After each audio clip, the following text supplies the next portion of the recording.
चुकबुल द्यावी घ्यावी पहिली एक सेल्फी घ्यावी म्हटलं यांच्या बरोबर. करेक्ट. कारण ज्या सिरियलची आतुरतेनं आम्ही वाट बघत होतो या मंचावरती थुकरटवाडीत हे लोक कधी येणार, त्यांना आम्हाला भेटायचंय. झी मराठीवरची सध्या खूप गाजत असलेली मालिका जोरदार टाळ्या चुकबुल द्यावी घ्यावीच्या सगळ्या आमच्या आवडत्या कलाकारांसाठी स्वागत करूयात ज्येष्ठ अभिनेते दिलीप प्रभावळकर यांचं.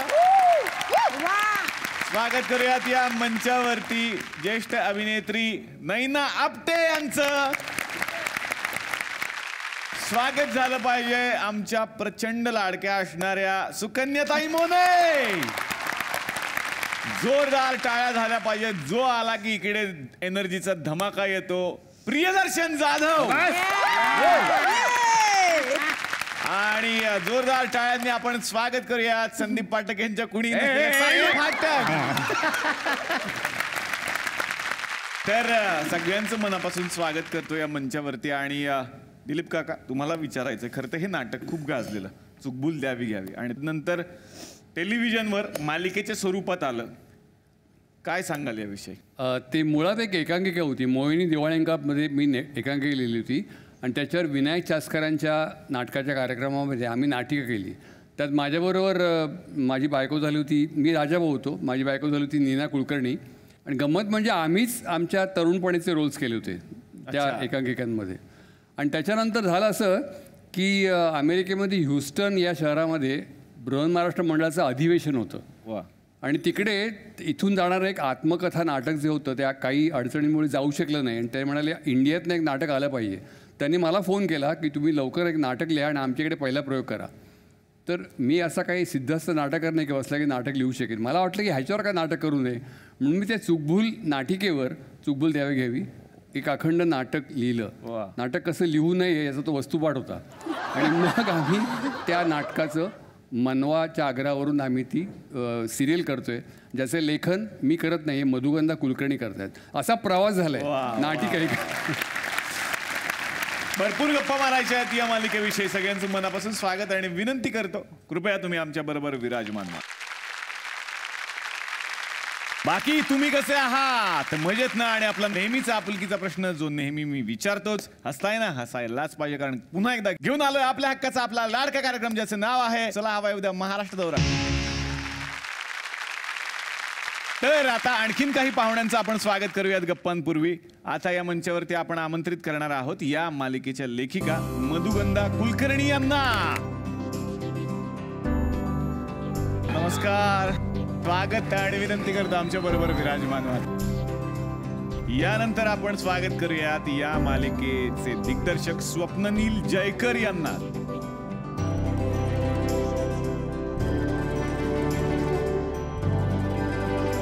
यानंतर आपण आमंत्रित करूयात या मालिकेच्या निर्मात्या मनवा नाईक यांना.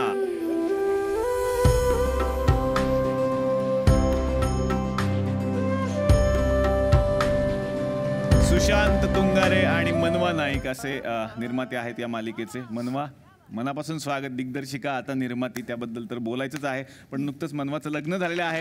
जोरदार टाळ्यांनी तिला आपण शुभेच्छा देऊया. तर गप्पांना सुरुवात करणार आहे मी. दिलीप काका, तुमच्यापासून. या मालिकेतले राजाभाऊ सगळ्यांना फार आवडतात आणि बऱ्याच लोकांच्या जवळ जाणारे आहेत. आपल्यात सुद्धा असा एक राजाभाऊ असतो असं बऱ्याच जणांना वाटतं.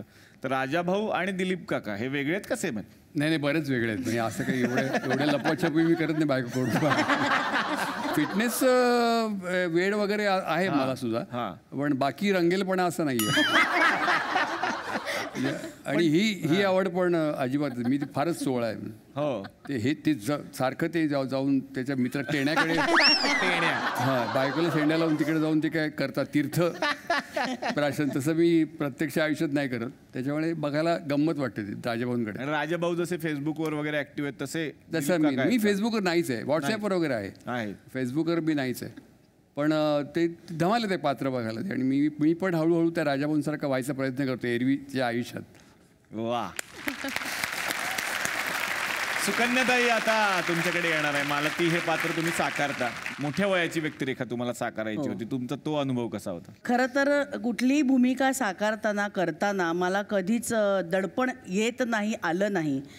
पण ही भूमिका साकारताना मला खूप दडपण आलं होतं, हे निश्चित.